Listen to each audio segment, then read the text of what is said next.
E se não me queixo da dor, é porque aos cavaleiros andantes não lhes é dado lastimarem-se de feridas, ainda que por elas lhes saiam as tripas.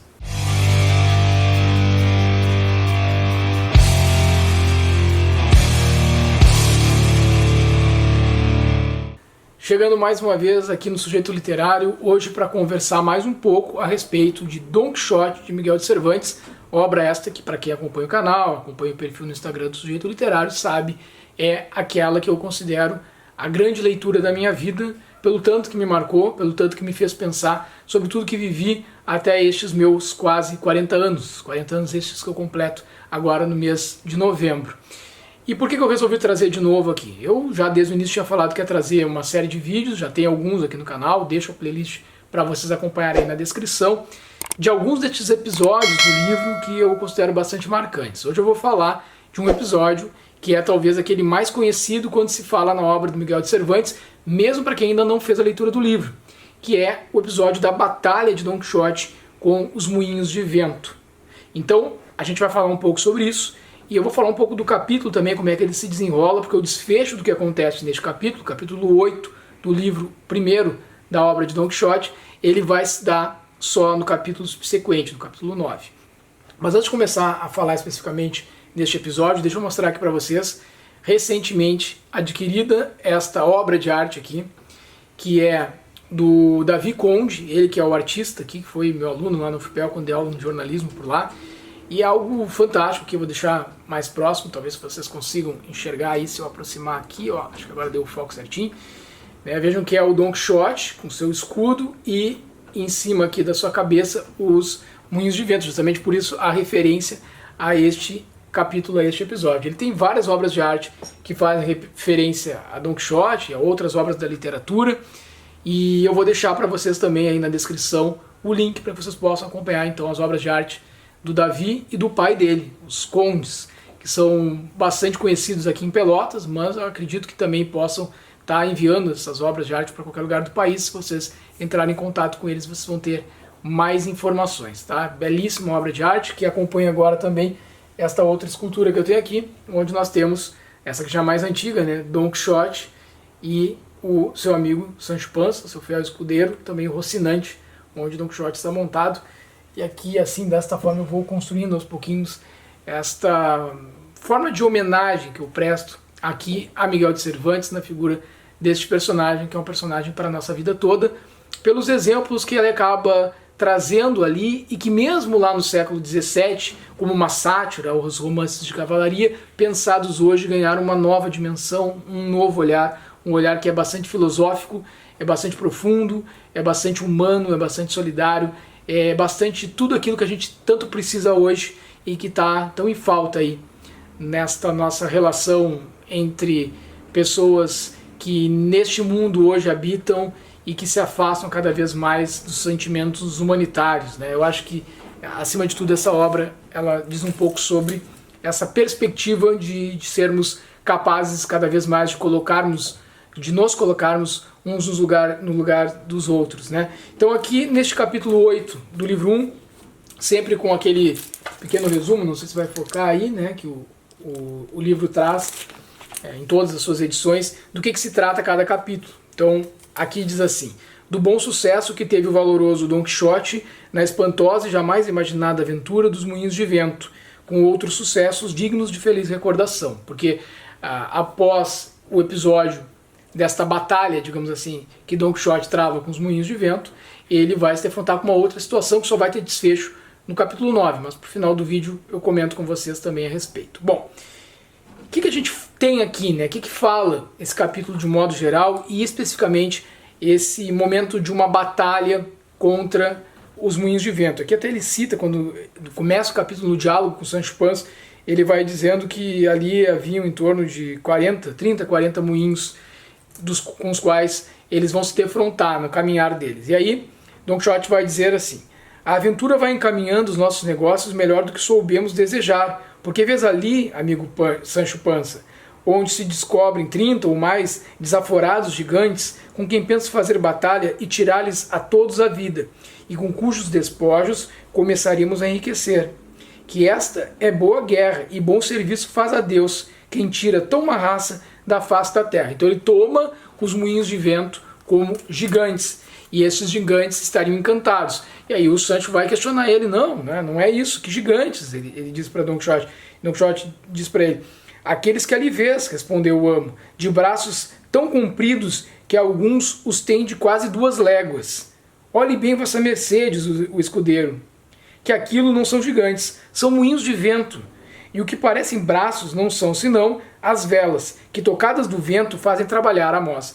Então ele vai tentando trazer, isso ao longo de todo o livro, né, esse contraponto, aquilo que Don Quixote vai identificando com o olhar dele, serem gigantes, serem guerreiros que querem atacá-los, né, outros cavaleiros que vão trazendo ali talvez alguém, uma princesa que foi sequestrada, todas as injustiças que vão acontecendo e que são próprias dos romances de cavalaria e que precisam ali da intervenção de um grande cavaleiro que vai ser o defensor dos fracos, dos oprimidos, né? Que é essa, digamos, o norte ali da perspectiva que foi usada, porque era, de fato, naquele momento, os romances de cavalaria, eles eram todos eles o principal meio de entretenimento, e então tem essa perspectiva de uma sátira.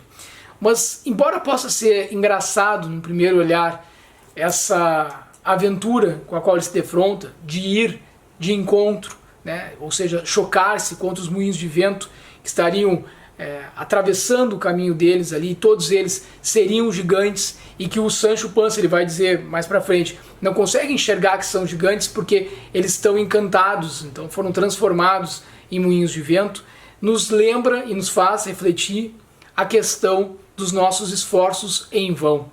Daquilo que a gente tem como uma perspectiva, muitas vezes, na nossa vida, um objetivo a ser alcançado, algo que a gente acredita que é possível, se nos esforçarmos, mudar, ou fazer que seja de um melhor proveito, seja para nós, seja para quem a gente ama, e que por mais que a gente se esforce, a gente esgota todas as nossas energias e aquilo se mostra algo inalcançável.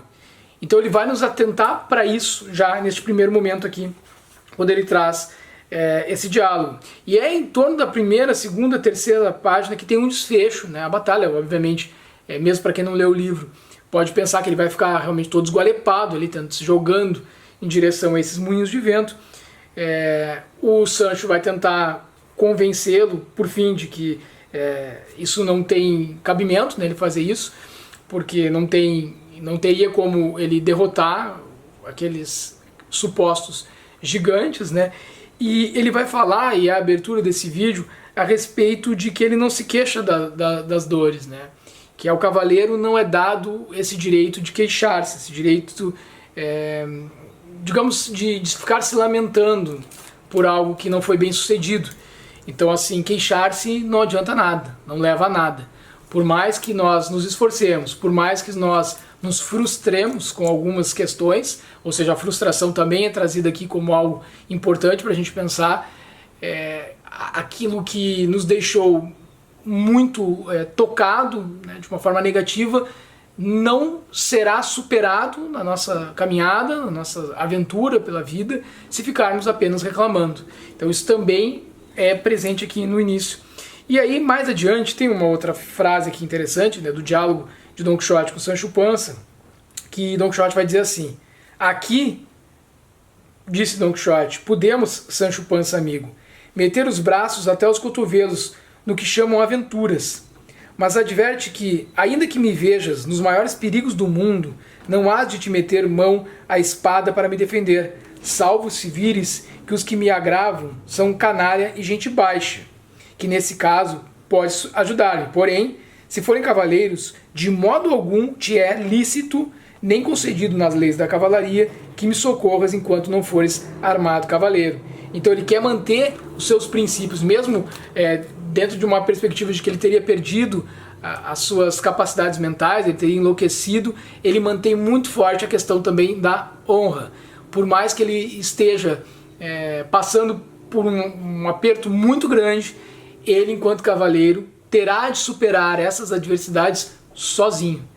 E por mais que ele vá acabar se defrontando com problemas que possa ser insuperável, ao seu amigo, seu fiel escudeiro, não cabe intervir nessa questão. Claro que aí tem esse toque também do humor, né? Então o Sancho vai responder: afirmo-lhe que assim o farei. Esse preceito é de guardar como os dias santos e os domingos. Quer dizer, ele não está muito disposto assim a intervir, porque o Sancho não quer também acabar se machucando, né? Não quer se envolver. Ele não era feito a isso. Ele vai dizer que ele não é feito a essa prática da luta, né? Do embate, do duelo ali que os cavaleiros acabam travando nas suas jornadas. E aí segue esse capítulo com mais uma situação de aventura que eu comentei com vocês no início do vídeo, que vai ter o seu desfecho lá no outro capítulo, mas que é bem interessante para pensar como que, vencido um primeiro momento de adversidade, né, sem o êxito da batalha contra os moinhos de vento,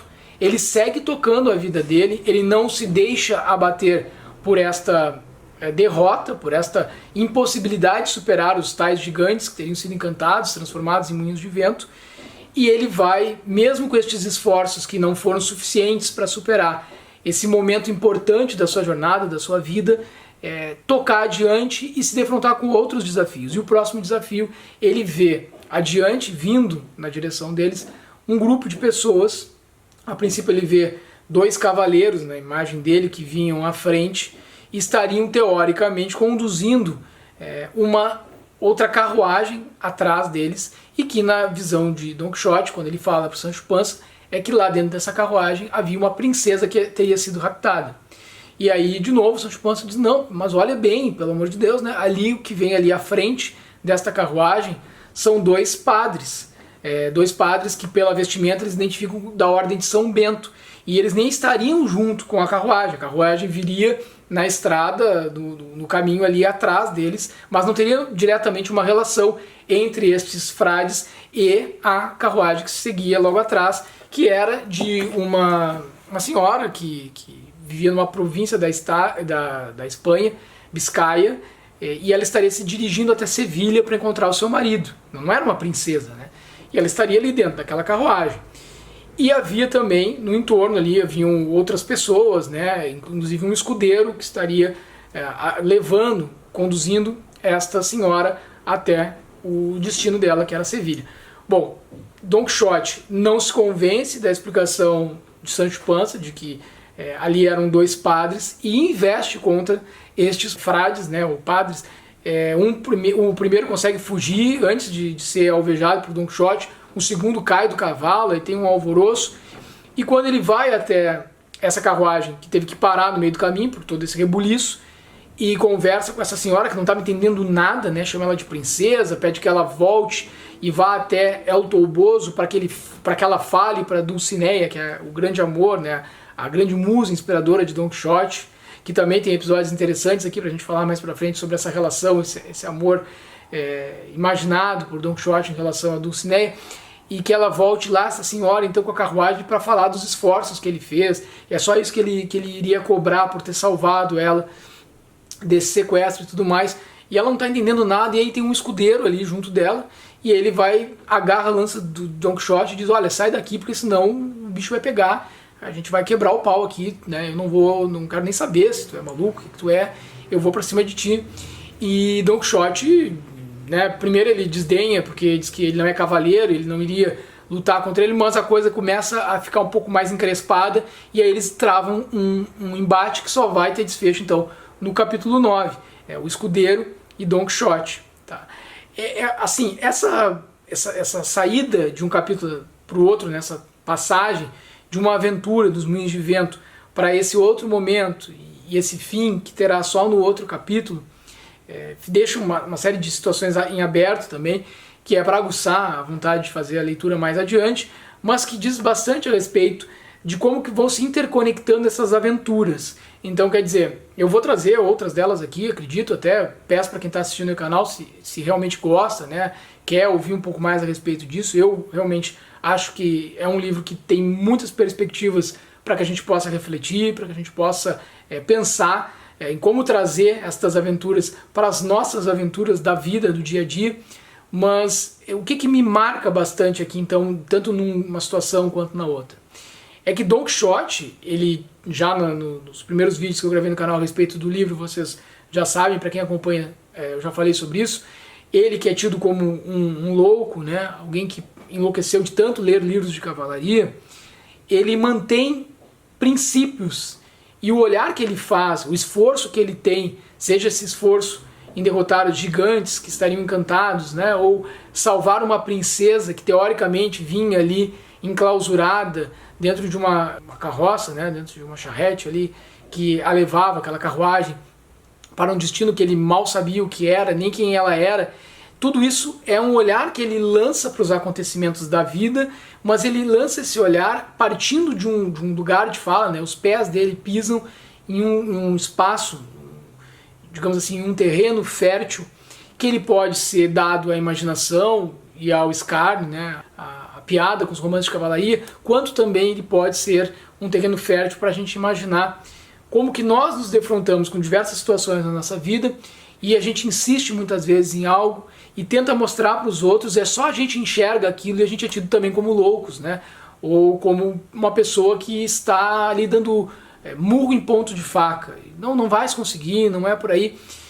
E se tem uma desistência, isso é discutível, né? Se há um recuo em relação a se defrontar, se degladiar com estes gigantes encantados, os moinhos de vento, em um momento subsequente, já de novo um devaneio, já de novo uma aventura, algo novamente a ser superado, algo que o mantém caminhando, né? Aquela história de caminhante, não há caminho, o caminho se faz ao caminhar, e é isso que Don Quixote faz ao longo de toda esta obra, até o findar da sua jornada.